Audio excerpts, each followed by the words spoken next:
Hello អ្នកនាងខ្ញុំជីសាថ្ងៃនេះជីសារបស់យើងក៏បានយករឿងប្រភេទស្នេហាមួយមកសម្រាប់ចែកជូនអ្នកនាងបានស្ដាប់ចឹងណាហើយចំណងជើងរឿងរបស់យើងមានចំណងជើងថាប្រតិបត្តិការចង្វាក់បេះដូងហើយបើចង់ដឹងតើសេរីរឿងរបស់យើងនៅខាងមុខជួបអីខ្លះបាទមកគ្នាអីខ្លះតោះទៅទស្សនាទាំងអស់គ្នាចាប់ដើមសេរីរឿងមុនដំបូងរបស់យើងក៏បានឃើញក្មេងប្រុសនិងក្មេងស្រីម្នាក់កំពុងតែអង្គុយលេងជាមួយគ្នាលឿននឹងដែរនាងក៏បាននិយាយទៅកាន់ក្មេងប្រុសនឹងថាមើលតើពួកយើងដូចខ្វល់ចំណុចមួយអីចឹងហើយពេលដែលខ្ញុំបានគិតឃើញទៅកាន់វាទៅខ្ញុំពិតជាសប្បាយចិត្តណាស់បន្ទាប់ពីនាងក៏បាននិយាយចប់ក្មេងប្រុសនឹងបានមើលទៅកាន់នាងផងដែរហើយក្មេងប្រុសនឹងក៏បាននិយាយថាតើនាងនឹងញ៉ាំអីខំម៉ែបាទជានាងនឹងកើតបែបនេះចឹងហើយគេក៏បានប្រាប់យើងផងដែរនាងមានឈ្មោះថាចងអារិននាងមានអាយុ18ឆ្នាំហើយក្មេងប្រុសដែលបាននិយាយជាមួយនឹងនាងមិញផងដែរគាត់មានឈ្មោះថាណាំដៅយ៉នគាត់នឹងមានអាយុ18ឆ្នាំស្មើនឹងនាងនោះតែថាអ្នកទាំងពីរនឹងជាមិត្តភក្តិនឹងគ្នានោះតែតាំងពីនៅក្មេងមកម្ល៉េះហើយសេរីរបស់យើងកាត់ដែរណាំរបស់យើងក៏បាននៅតូចពេលនោះដែរណាំរបស់យើងក៏បានគ្រប់អាយុចូលរៀនហើយគឺតាទូប្រុសរបស់យើងនឹងបានជួបទៅកាន់ចុងអាតាំងពីនៅបាត់ធំមកម្ល៉េះហើយចរិតចុងអារបស់យើងស្ដែងទៅកាន់គាត់ផងដែរហើយដោយសារតែការស្រឡាញ់និងការចូលចិត្តដូចគ្នាពួកគេក៏បានរត់បានគ្នាខ្លាចជាមិត្តភក្តិនឹងគ្នា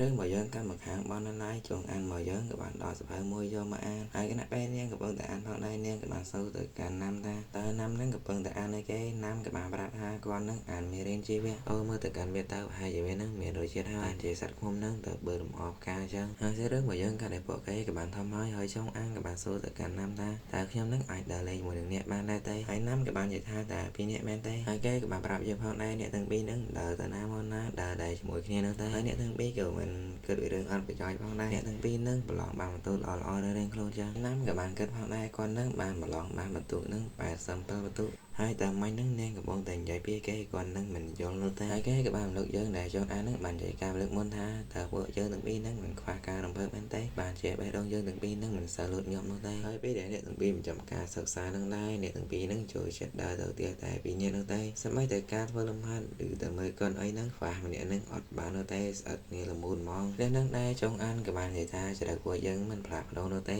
តាំងពីមធ្យមសិក្សាមកឆ្នាំក៏បានតបថាហារឿងហ្នឹងល្អតើអ្នកហ្នឹងមិនចង់មិត្តភាពរបស់យើងនឹងល្អទេហើយចង់អានក៏បានតបថាម្ល៉េះតែខ្ញុំនឹងពិតជាចូលចិត្តនឹងទំនាក់ទំនងរបស់យើងនៅពេលបច្ចុប្បន្នផងដែរហើយខ្ញុំពិតជាចូលចិត្តនាងខ្លាំងណាស់ធ្វើឲ្យណាំរបស់យើងនឹងរៀងអៀនតិចផងដែរណាំរបស់យើងក៏បានគិតក្នុងចិត្តថាមើលទៅកាន់នាងទៅនាងនិយាយមកកាន់គាត់នឹងធ្វើឲ្យគាត់នឹងច្បោកច្បល់អស់ហើយតែនឹងដែរចង់អានរបស់យើងក៏បានចូលចិត្តទៅកាន់ទូប្រុសរបស់យើងហើយចង់អានក៏បាននិយាយថាមើលទៅកាន់មុខលោកទៅមុខលោកនឹងក៏ហមហើយតែនាងនឹងខ្មៅអៀនមែនទេកុំខ្វល់អៀនអីតើការណាត់ជួបគ្នាគូស្នេហ៍រឹបឆ្នាំនឹងតើនាងនឹងខ្មៅអៀនតើនាងនឹងខ្វះបទពិសោធន៍មែនហើយណាំរបស់យើងក៏បានតបថាមែនហើយគាត់នឹងពិតជាចូលចិត្តសកម្មភាពរបស់យើងពីលើកមុនមកប៉ុន្តែគាត់នឹងមិនចូលចិត្តសកម្មភាពដែលនាងនឹងធ្វើមកកាន់គាត់មាញ់នោះទេហើយបើសិនជាអ្នកចូលចិត្តវិរិយស្នេហាអ្នកត្រូវតែចូលច្បាស់ពីម្ខាងតែម្ខាងទេបានជាវានឹងល្អប្រសើរហើយចង់អានក៏បានតបថាតើអ្នកនឹងនិយាយបែបនោះមែនទេមិនឯងទេចាំអ្នកនឹងស្ដាប់មកកាន់នាងនិយាយចង់ហើយតើនាងនឹងកំពុងតែធ្វើអីគេចង់អានរបស់យើងក៏បានយកដៃទៅដាក់លើណាំហើយចង់អានក៏បាននិយាយថាខ្ញុំនឹងពិតជាចូលចិត្តអ្នកខ្លាំងណាស់គឺថាចង់អានរបស់យើងនឹងនិយាយពាក្យខ្ញុំនឹងចូលចិត្តអ្នកទៅកាន់ណាំច្រើនដងមែនតើព្រោះឯណាំរបស់យើងនឹងមិនហ៊ានក្រៅខ្លួននោះទេបន្ទាប់ពីបាននិយាយចប់